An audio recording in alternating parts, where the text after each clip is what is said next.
Ministro Figueroa, le doy la bienvenida al seminario EduCrear que organiza la Universidad del Desarrollo y Fundación Telefónica Movistar, y le doy las gracias por aceptar nuestra invitación a conversar sobre la educación del futuro.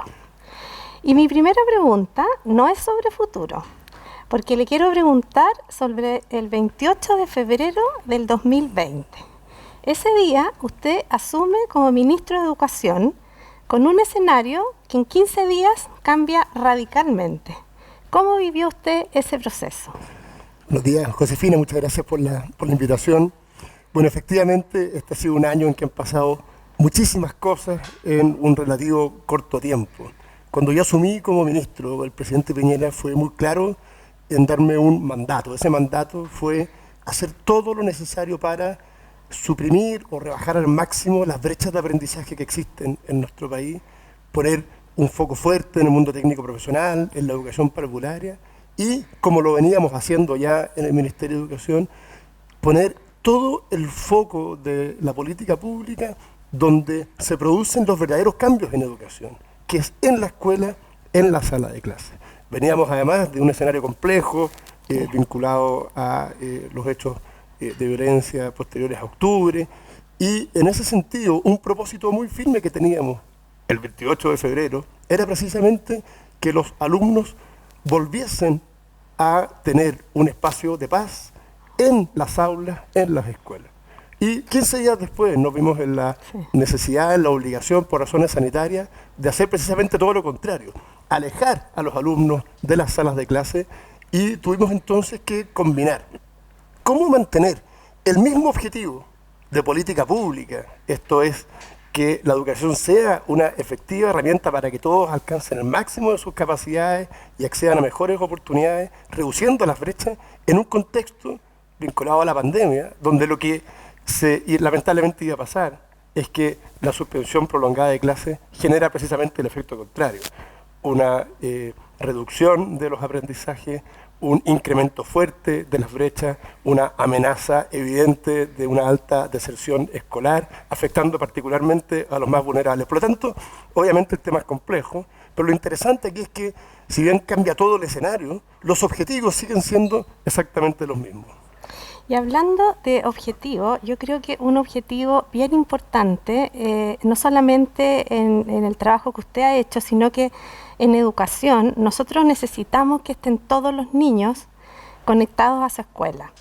Entiendo que hay un 10% del total de los estudiantes del sistema escolar que han perdido contacto con la escuela. O sea, esos niños no sabemos qué pasó, o a lo mejor usted me puede decir sí sabemos qué pasó, pero ellos no se han contactado con la escuela, es un 10% y eso es un número grande de niños. ¿Qué pasa con eso? ¿Cómo ve usted eso? No solo pensando en el presente, sino que en el futuro. Porque los niños son el futuro de Chile. Entonces, ¿qué pasa con ese 10% que no se ha conectado con la escuela? Bueno, uno de los efectos directos de la pandemia en el sistema educativo, y esto lo muestra toda la evidencia en Chile y afuera, es un lamentable riesgo de incrementar la deserción escolar, el abandono de los alumnos de las escuelas, porque precisamente el vínculo que se tiene entre alumnos y la escuela es un elemento central, y cuando se pierde ese vínculo, el riesgo de deserción incrementa con mucha fuerza. De hecho, las estimaciones eran que del orden de 80.000 nuevos niños y jóvenes podrían abandonar el sistema, llegando a tasas de deserción mucho más altas que las que tuvimos, por ejemplo, después del terremoto del 2010. Con ese escenario, lo que hicimos fue diseñar políticas centradas precisamente en cómo mitigar al máximo ese riesgo. Convocamos una mesa con 15 expertos que hicieron propuestas muy concretas y se hicieron se pusieron en marcha varias propuestas, pero lo principal fue cómo buscar mecanismos para que este vínculo que se estaba perdiendo, y que no dice solo relación con la falta de conectividad a Internet, sino que el cómo ciertos alumnos fueron lamentablemente desapareciendo del radar de algunas escuelas por diversas razones.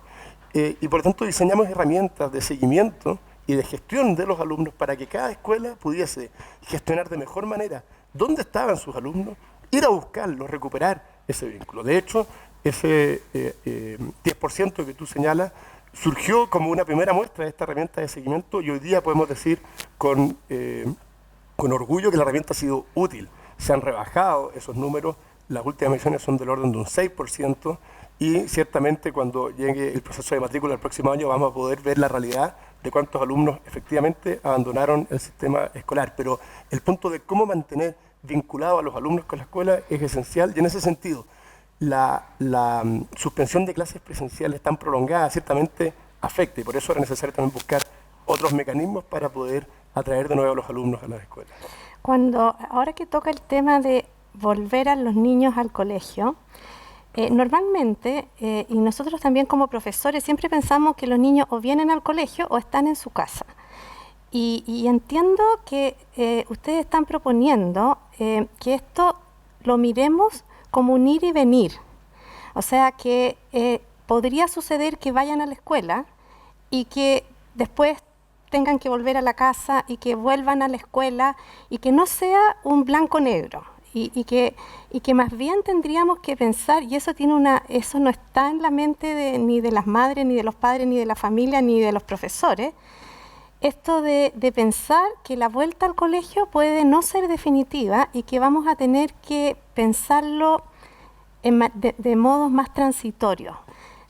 ¿Cómo ven eso? Porque a lo mejor eso podría ayudar a pensar a volver a la escuela, no como un ir a la escuela, y si se enferman los niños no vamos a ir más y después entonces vamos a estar siempre en la casa, sino que va a ser un ir y venir. ¿Cómo es eso? Claro, hay varios aspectos que hay que conjugar. Primero, lo esencial, la seguridad, la salud de las comunidades educativas es el principal objetivo. Por lo tanto, todo lo que se lleve a cabo ahora y el próximo año tiene que tener la salud de la comunidad como un elemento central. Ahora, en ese contexto, la suspensión de clases presenciales es evidentemente una medida transitoria, y es por ello que nosotros estamos trabajando hoy día con las comunidades educativas para que estén preparadas en orden a, cuando se inicien las clases en marzo, todos los establecimientos que estén en condiciones de efectivamente recibir a sus alumnos de manera presencial, cumpliendo todas las exigencias sanitarias. Pero ciertamente la evolución de la pandemia es una cuestión que todavía está en el fondo en observación. Y lo que estamos haciendo y lo que se está trabajando con las comunidades educativas es que no se generen interrupciones en el proceso educativo de los alumnos. Y por lo tanto, que la vocación de presencialidad sea un elemento central, es decir, que todos los establecimientos estén en condiciones de recibirlo. Pero que si es necesario tomar medidas sanitarias que impliquen alejar a los alumnos presencialmente de sus establecimientos, eso no signifique una interrupción del proceso. Y por lo tanto puedan en algunos casos alternar, en algunos casos si es necesario tomar, por ejemplo, medidas de cuarentena de alguna sala de clase, que simplemente esos alumnos vuelvan a sus hogares, pero el proceso formativo de esos alumnos no se vea interrumpido. Y eso acá de nuevo hay que mirarlo como de dos puntos de vista. Lo que dice en relación con la mecánica propia de la educación en pandemia, y también de qué vamos a aprender de todo este proceso para una mirada más de futuro del sistema educativo, donde ciertamente todas las innovaciones que se han podido desarrollar este año van a seguir estando presentes, y tenemos que, como país, sacarles el máximo provecho, ya no como un sustituto de la presencialidad, sino que, a mi juicio, como un gran complemento del proceso presencial, que yo insisto es irreemplazable en el sistema educativo en términos masivos. Y me parece también que los niños han planteado, los jóvenes, han resignificado la escuela como un lugar.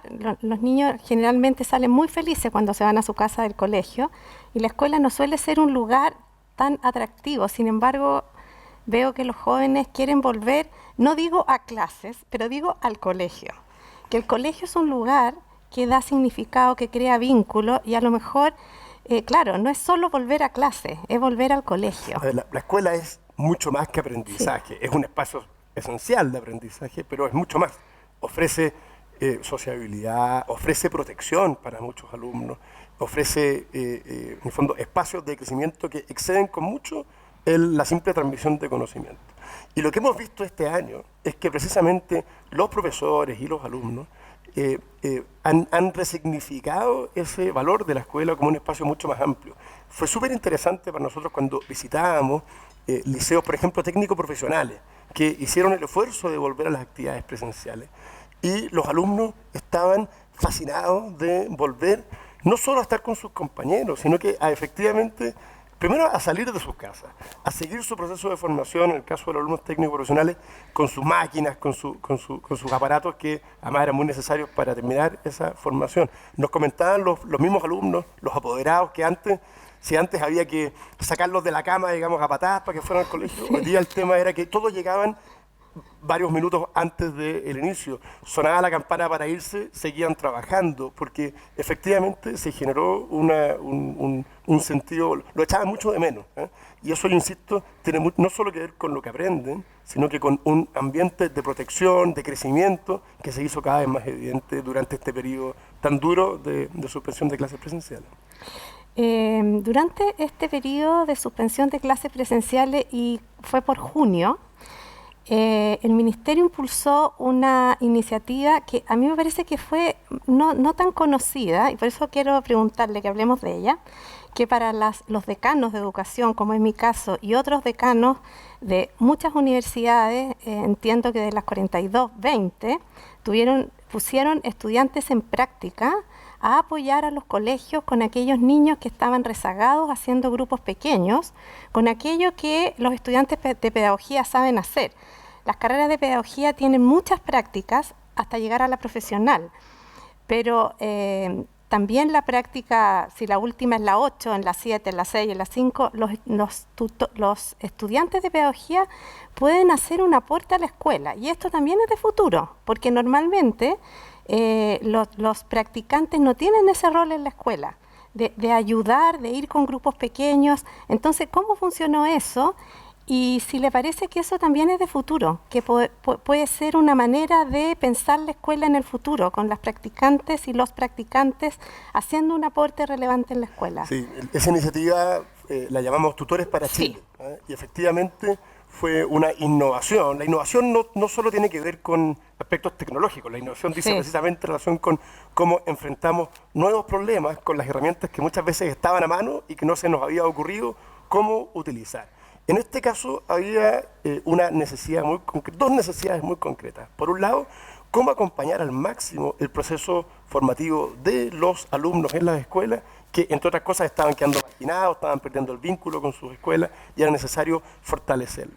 Y un segundo objetivo, que es cómo potenciar la formación de los nuevos docentes, que entre otras cosas requieren de una formación práctica que es muy relevante, y atendida a la suspensión de clases se estaba viendo relegada a un segundo plano.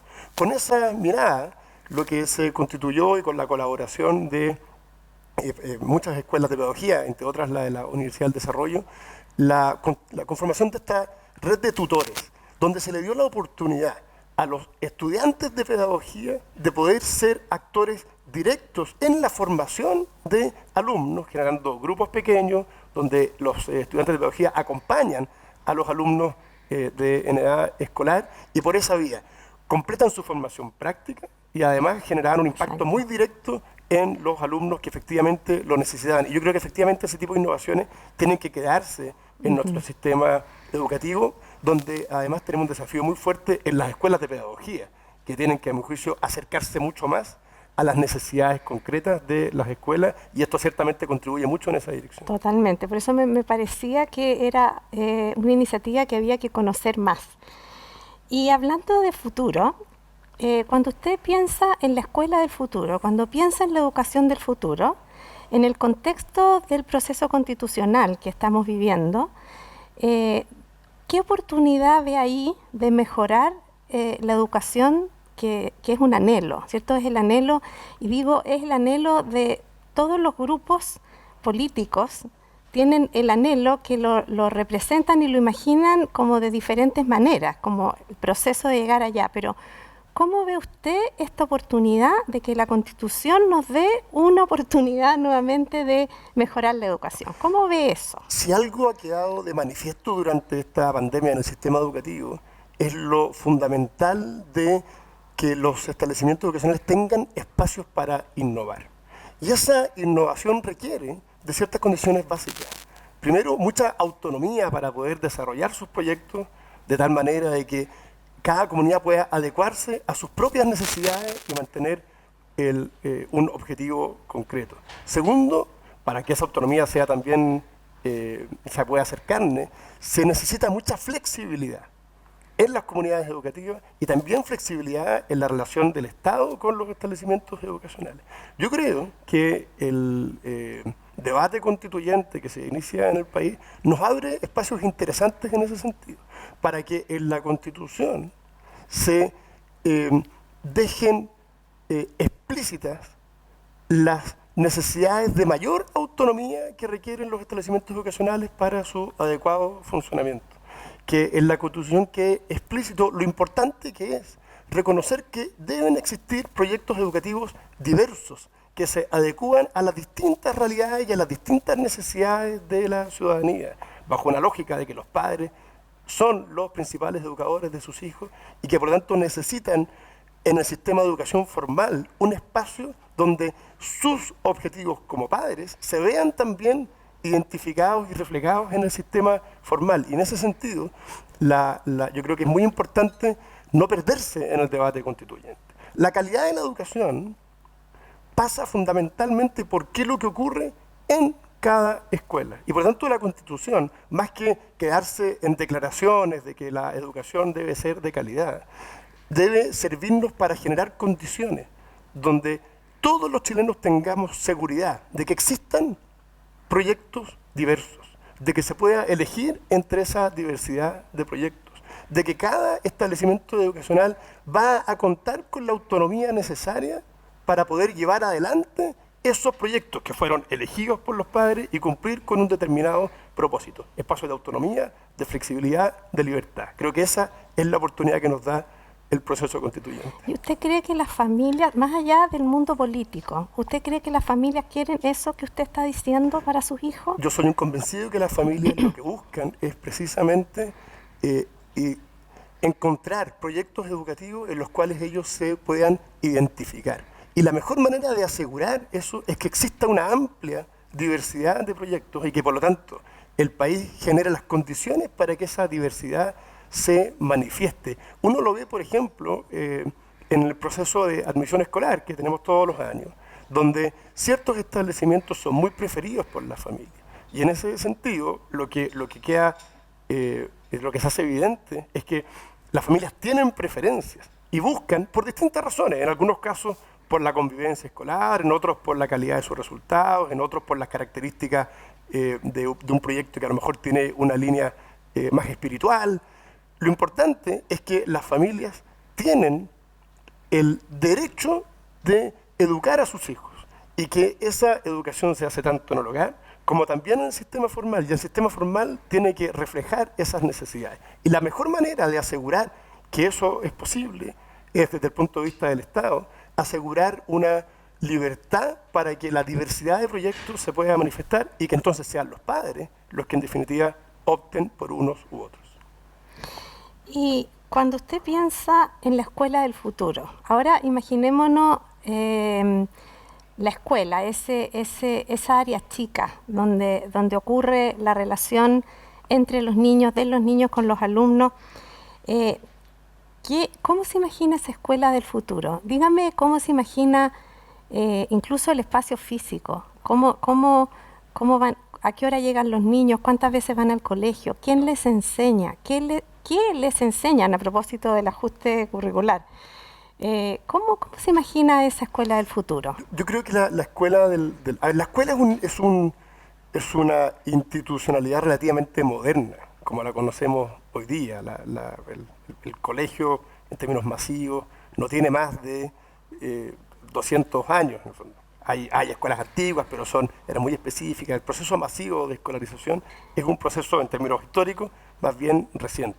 Y por lo tanto, lo que yo me imagino para el futuro es que ese mismo espacio se flexibilice al máximo, manteniendo los propósitos de la educación formal, que tiene que ver con no solo transmitir conocimiento, sino que también con generar un espacio es un ecualizador. La escuela es un gran ecualizador de oportunidades, pero dotándolo de una amplia flexibilidad, precisamente para que frente a restricciones que en el fondo se pueden identificar en un espacio, esas restricciones se puedan superar. Y no me refiero solo a temas tecnológicos. Uno tiende a pensar solo de que hoy día, bueno, con las clases por internet, online, esa es la educación del futuro. No, yo creo que la educación del futuro es una educación que permite precisamente a cada proyecto educativo utilizar todas las herramientas que estén disponibles para que sus alumnos tengan el máximo de oportunidades. Y en ese sentido, la educación online yo creo que es un gran complemento. En materia de educación superior es bastante evidente hoy día, como por ejemplo, todo lo que es la formación la formación general, digamos, los cursos optativos, una mirada más multidisciplinaria, está mucho más al alcance de los alumnos. Lo que no significa eliminar lo presencial, yo creo que hay que compatibilizarlo muy bien, pero sobre todo, yo creo que la clave de lo que viene no es que vaya a cambiar todo, sino que tenemos que dar más espacios para innovar. Lo que ha quedado en evidencia este año es la excesiva rigidez de la cultura escolar. Yo creo que esa cultura escolar rígida cambió hoy día a la fuerza. Y creo que es positivo darle un espacio a ese cambio para que las alternativas de innovación se puedan incorporar. También hay un tema que es muy interesante, que es cómo los padres se han vuelto a involucrar en la formación de sus hijos. Sí. Creo que eso hay que saber aprovecharlo. Este año, a la fuerza, con dificultades para muchos, pero todos los padres tuvimos que volver a involucrarnos en la formación formal de nuestros hijos.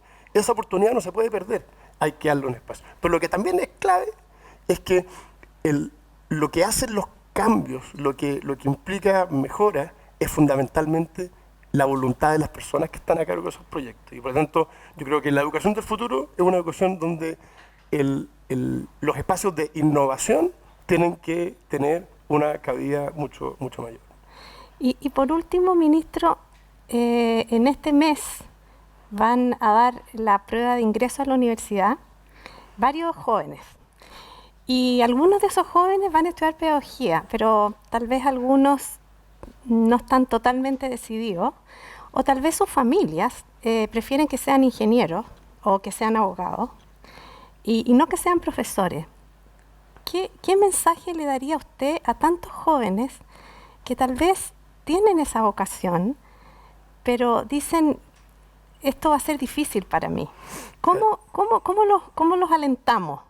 No, yo creo que lo fundamental es que los jóvenes tengan muy claro el tremendo impacto que pueden generar en una sala de clase. Un buen profesor es una persona que puede marcar para el resto de su vida a un alumno. Todos tenemos recuerdos de algún profesor, alguna profesora que nos marcó para siempre.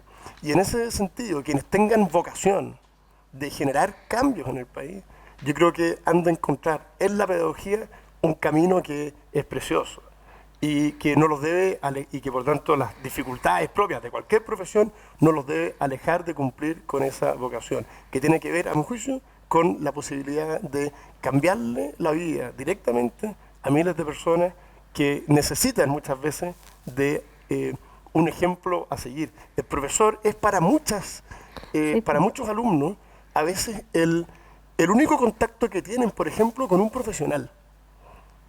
Es bien interesante eso, como para muchas familias en Chile, que el principal contacto que tienen con un profesional es a través del profesor. Entonces, no es solo, de nuevo, como lo decíamos al principio, no solo la transmisión de contenidos o de una determinada asignatura, sino que es la posibilidad de tener contacto con niños y jóvenes que necesitan encontrar un camino para alcanzar al máximo todas sus capacidades, y el profesor puede ser la llave que le abra esa puerta a esos miles de alumnos. Y por lo tanto creo que lo importante es no quedarse en las dificultades, sino que más bien en encontrar un camino que les permita cumplir también con su vocación y sus propios sueños.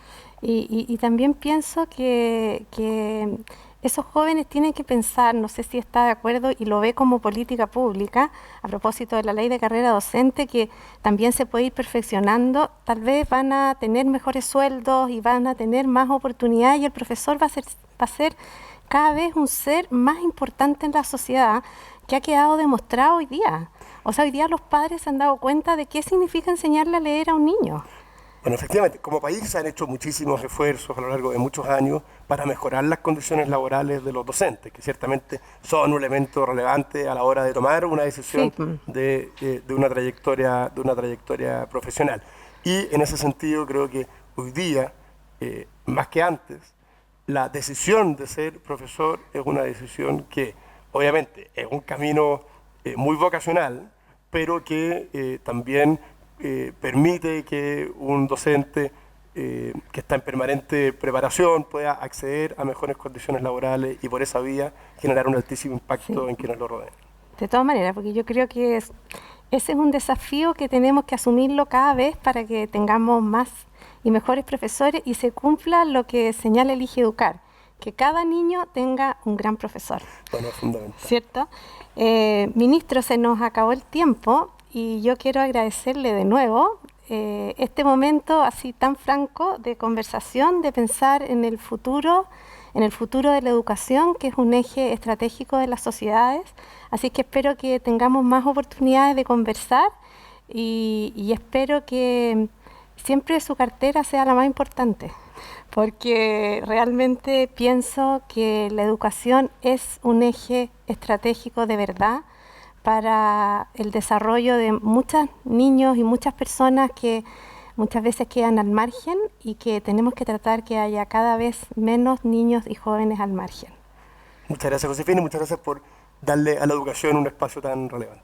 Muy bien.